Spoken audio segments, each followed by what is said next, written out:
السلام عليكم ورحمة الله وبركاته. ازيكم عاملين ايه؟ معاكم هدى من قناة انت مالكة في المطبخ.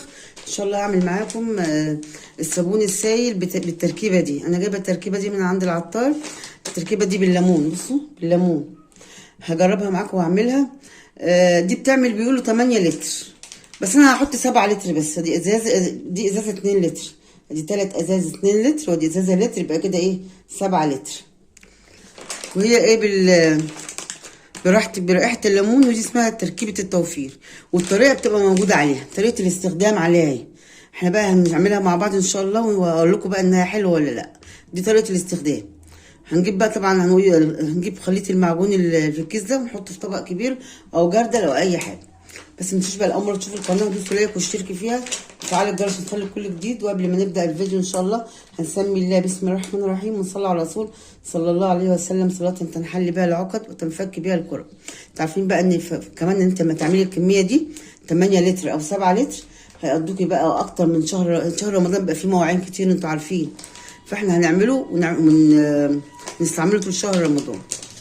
اول حاجه هجيب بقى البوله اللي انا هعمل فيها. هنجيب مقص كده ونفتحها. بسم الله الرحمن الرحيم. بقول لك الكميه اهي تدوم 30 يوم، يعني تكفيكي 30 يوم او اكتر حسب استهلاكك انت. بسم الله الرحمن الرحيم.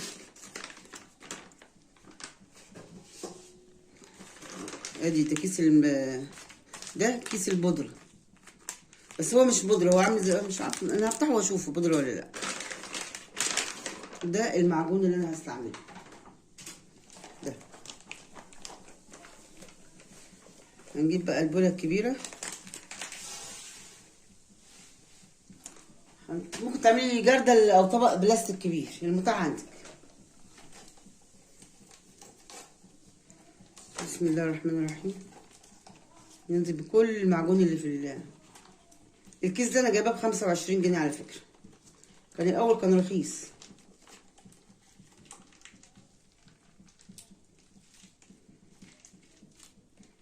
ريحته حلوه صدقوا.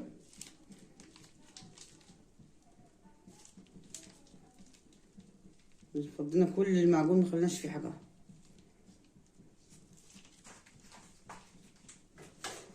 وهجيب بقى الكيس ده برضو افتحه.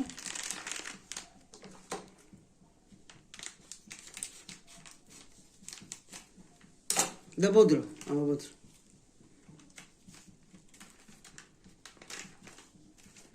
البودره اهو.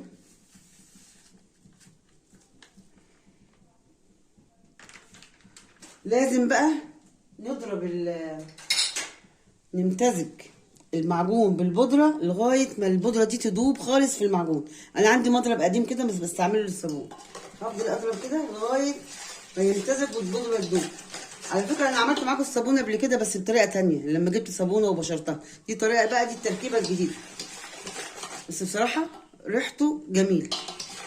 انا هفضل بقى اضرب كده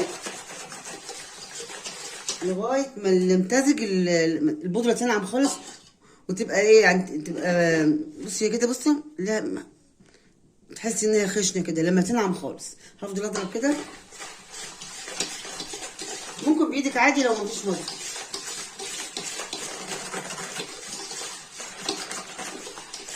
هفضل اضرب بقى لغايه ما تمتزج، ونبقى نيجي نحط الميه مع بعض. دلوقتي اهو قعدت اضرب. بصوا يعمل ازاي بقى، عامل زي الكريمه. بصوا البودره دابت في المعجون. هنزل بقى بالميه بالتدريج. دي اول لتر ميه اهو، بس هي ريحه حلوه. بسم الله الرحمن الرحيم. ادي لتر، هنزل بقى لتر كده.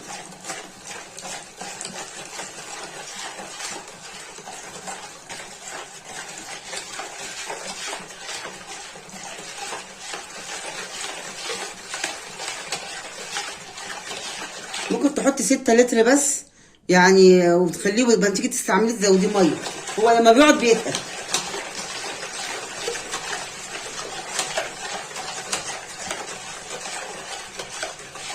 انا حطيت اول لتر اهو.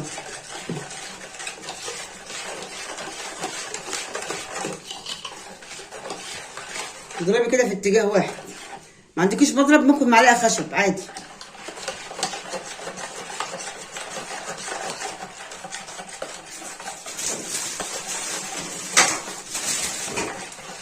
هفتح عايز هنا اللتر الاتنين لتر دي واحط هنا بالتدريج. ادي 2 لتر اهي.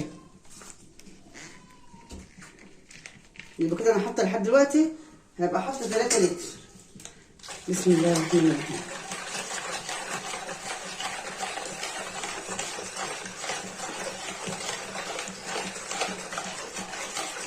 المهم تحطي وانت بتقلبي.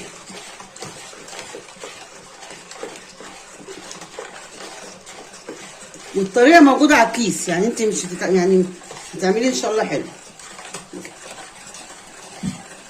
يعني كده 3 لتر.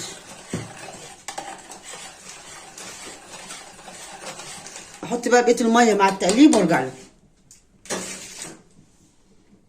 دول بقى كده فاضل 2 لتر، يبقى كده 7. عايزه تحطي 8 زي الكيس براحتك، بس انا هحط 7 بس عشان ايه ما يبقاش خفيف. يبقى كده ده اخر 2 لتر. انا حطيت 5 وده 2 يبقى 7.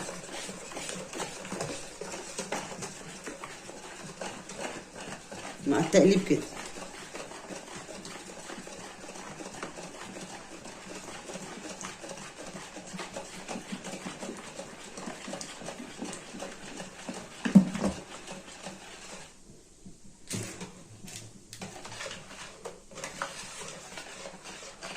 نشوفه كده.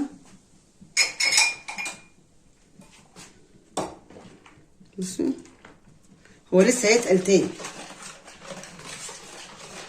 انا هسيبه ساعتين 3 كده عشان الرغوه دي تروح.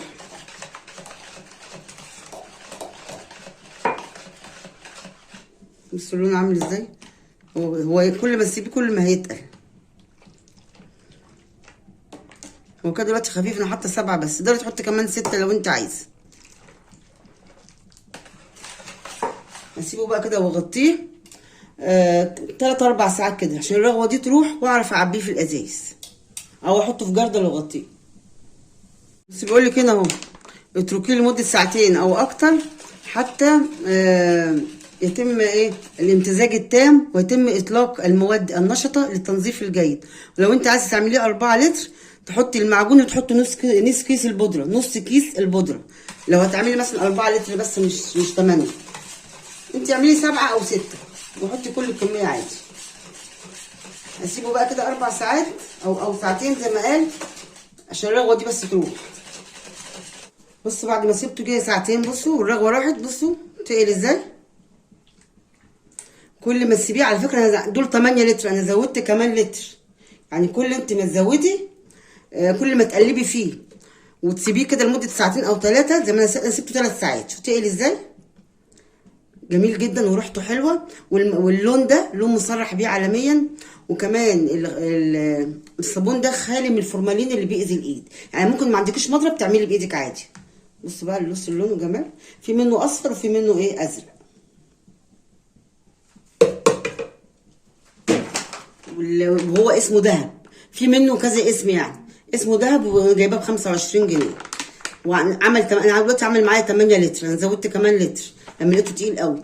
كل ما تسيبيه وتقلبي فيه اكتر كل ما يبقى ايه تقيل ويبقى حلو. ممكن ما تيجي تغسلي المواعين تزودي ميه كمان. بصوا خالي من الفورمولين تماما، اللي هو الفورمولين اللي بيأذي الايد يعني. وكمان البودره اللون بتاعها آمن. البودره فيها الريحه وفيها اللون. انا عايزه كده اجيب لكم شويه في طبق ونجربه بالسلك. بصوا انا حاطه في الطبق شويه ميه اهو. ميه في الطبق اهي، ميه. حط شويه صغيرين كده. وعلى فكره كل ما يقعد كل ما هيتقل.